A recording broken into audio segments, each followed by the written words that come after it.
Well, hi there, everyone. This is Scott Nicholson, and I thought I would talk a little bit about the King's Dilemma. Now, we've been playing this game, and I wanted to talk a little bit about how we're playing it virtually, how we're playing it online. I wanted to show you a spreadsheet that I've been using to run the game and talk about what you need so that it's something if you have a group of people and you want to tackle the game, you might be able to do it without having to be face-to-face. Now, someone will need to copy the game. One person will need the game, and that person is going to be presenting the cards to the players. Everyone else needs to have some form of online chat where you can talk to each other and some way of seeing photographs of cards. Those are the two things that you need. I know that there's fancier versions of this in Tabletop Simulator and other 3D environments. I don't need all of that stuff, partially as I live out in the country now and I don't have a strong internet connection. So I really needed a low bandwidth way to do this. So we're doing it with voice chat, with photographs of cards, and then everyone on this Google spreadsheet. So if you'll take a look, I'm going to focus on this spreadsheet for most of this presentation and tell you how I use it. Now, this spreadsheet, I combined two other sheets that were out there, Doom Burrito and Reddit posted a sheet, and most of this is from Doom Burrito sheet. Jarek and Board Game Geek came up with a great way of doing agenda selection, and I'll talk about that. I know there are other sheets that have come available. This is what we've been using. We're about halfway through the game, I think, and so there may be elements that are coming. But I'll talk through how we use this to run our games. So the first thing to do to set it up, the things we did to set it up, is I sent everyone a guide that was over on Board Game Geek. I gave you a link to the guide in the spreadsheet, and this lists a little bit about each house, and I let players look at that and pick which one they wanted to be. I then took the house cards and scanned them in without reading the back and sent everyone their own house card and told everyone make a printout of your house card. So everyone keeps their own house card and she keeps track of what's going on there. Now, for the resources, for the gold and power in the game, people have to track it themselves. I let everyone track however they want. You know, at the beginning, everyone starts with 8 power and 10 coins. People can either have something physical. I write mine down on the sheet and just mark it out, but everyone tracks their own power and their own coins. So there is some honor in this, people keeping track of their own stuff. So everyone's going to pick their role. Everyone's going to pick their take their power and their coins. And then you need to go into selecting agendas. Now, the way you're going to do that, so on this spreadsheet, what I would suggest you do is protect the pages and have only one person changing things around for most of the pages. You don't do that for the selecting agendas page. But on all the other pages, the way we do it is I've protected them all, and I'm the one that makes changes just to make sure that multiple people aren't changing the sheets and messing up the game. Because this is going to replace everything that you normally would do with the board. So now in the game itself, you select agendas through a card draft. You can't really do that easily here. So here's the way we do it. So first, I've got the cards all copied here so people can take a quick look and see what the card is going to be. Now the way you do this is over here on the cards that are gray, this represents the selection of cards you have available to you. So everyone's just going to focus on that. I put the order of selection here and put players' names in starting when low prestige and going up from there so that everyone knows who's going to be next. Now the way it works is you tell everyone to not look at the selecting agenda sheet except for the player who's picking a card. Now the first player in the board game, the way it works is the first player discards a card and then draws on what's left. The way I do it is I roll a die. So I roll the die, whatever, I rolled a 1, so whichever is 1 I'll delete.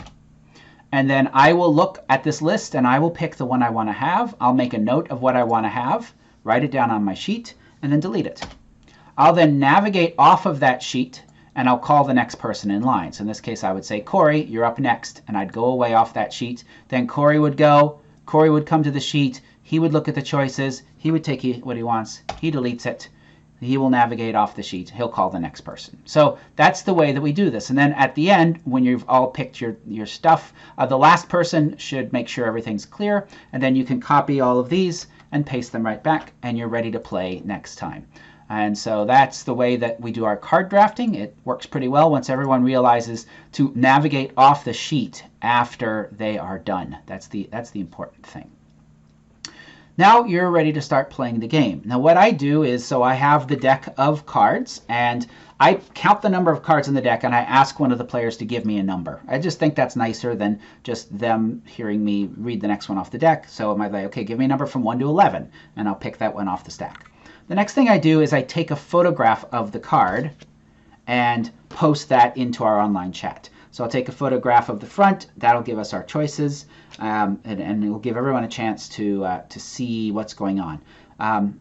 Make sure that you don't get your sheet in the background of the photographs. I keep doing that by accident. In fact, to make that easier, I got myself a phone stand, and I put the card on the phone stand and take the picture. That's actually working quite well. So I take the picture and upload that to chat.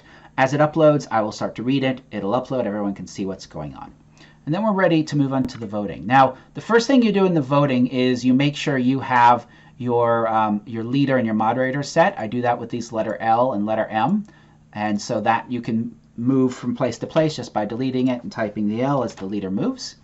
And then what I do is in these red and blue boxes, I will type in what is going to happen. So if in this case we had a vote and the red side was going to be up morale, the blue side was going to be down welfare and up influence. So I type those things into there so we know what's going on. And then we start our vote. So the leader has to cast the vote. Now the leader could vote red, could vote blue, or could pass.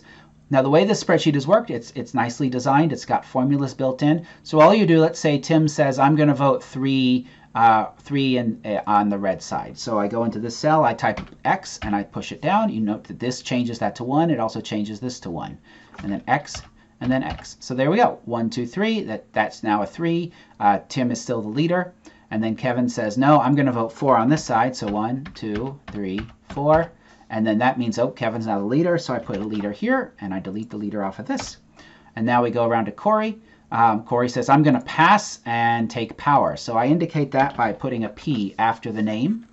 So we know that he's passed. I always remind people, go ahead and take a coin. And then we continue that way. And that's how we run it. That's how we run the elections. At the end, before you clear it, you have to track how much more power is put here in the middle. So you have to look to see how much power was on the winning side and change that number to whatever the new number is going to be for the next time. So that's what's on this sheet. Now, other things that you'll see on this sheet over here, we have, these are copied from the sheet I pointed you to earlier. People were wanting to see what other houses were just as a reminder of who they represented. So we took those short descriptions and put them in here. This is used by me between games to randomize seating order. We decided that we wanted to have a random seat order each play. So after each game, I will then come into this sheet and we'll look at the numbers and use that to reset our seating order for the next play.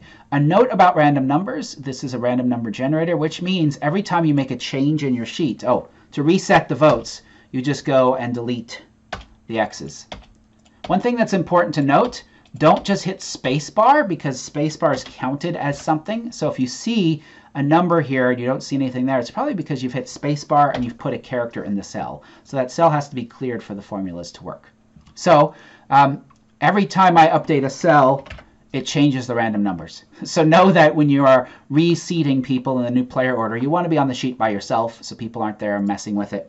And just note all 5 of them and change all 5 of them up. So that's how we use the voting sheet. Now, I'll talk through all the rest of the areas. So game rules, this just has a review of the stages of the game and reminds you everything to do in the setup. Chronicle. So this is how we deal with our stickers.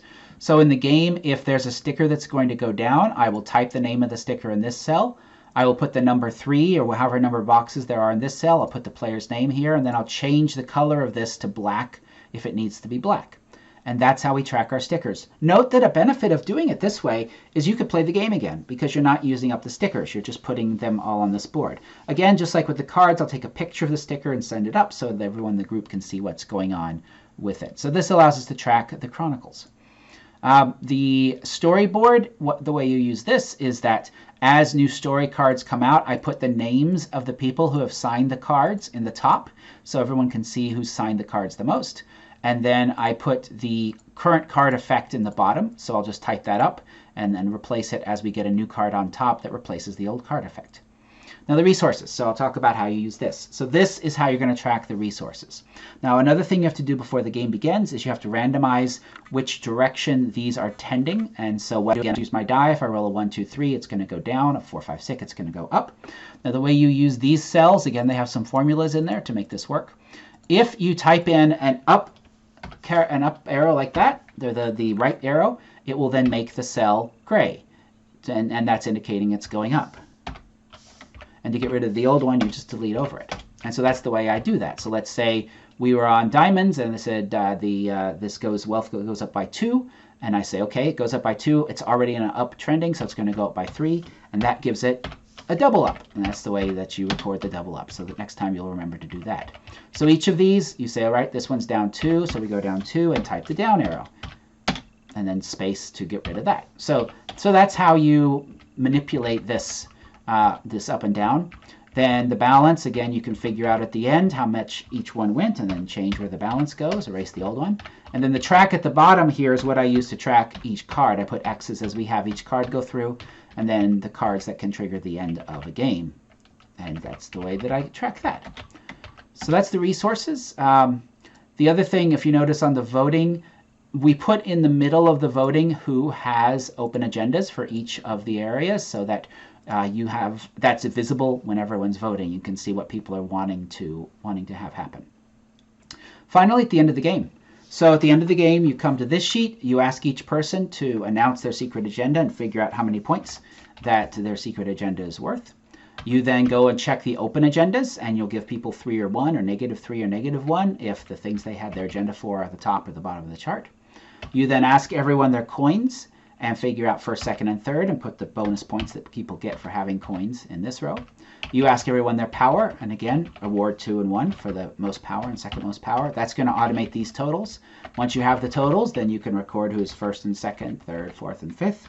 And you can look at the chart above to tell you what people should get as prestige and crave for these different rankings. Then what we do is we have a Chronicles sheet where I copy that and paste it over here, so we have our ongoing record of what's gone on game to game. And then I come back to here. Don't delete the total, because that's a formula. You just want to delete these things in here to reset, and delete these things in here to reset. And I always ask whoever was the winner gets to pick what's the name of the king or queen for the next round. There is a hidden sheet here. Under View, Hidden Sheets, I'm not going to go and navigate to it. We haven't gotten to that point in the game, but there will be a point in the game where you're going to need to calculate more things. And so when you get to that point, you'll want to reveal this hidden sheet and use it. I haven't looked at it yet, so I can't tell you what it's all about. So it'll all be a surprise together. And that is it. That is what we do. We've been using it. We're on, I think, game 5 or 6 now, and it's been working quite well. And the nice thing is you don't need a lot of tech for this. Everyone needs to be seeing the Google Sheet. Everyone needs to have the chat, and everyone needs to be able to see the photographs of the cards in the chat. You actually don't even need to photograph the cards in the chat. You could just read it out loud, but I find it's nice for the players, especially if there's a lot of text on the card, to be able to refer to it. The other nice thing is those photographs then are all sitting in, and we're using Discord. Those photographs are all sitting in the Discord, so if someone wants to go back after the game and review some of the cards that came through, they can go and take a look at everything that happened.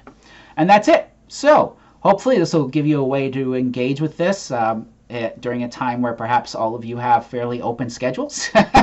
It's working quite well. It's a nice storytelling activity, a nice game, and we're enjoying the experience. So you will find a link to this spreadsheet in this YouTube video in the comments below. You'll also be able to find it posted over at Board Game Geek. So that's all. Thanks for showing up and watching, and take care. I will talk to you all later. Bye-bye.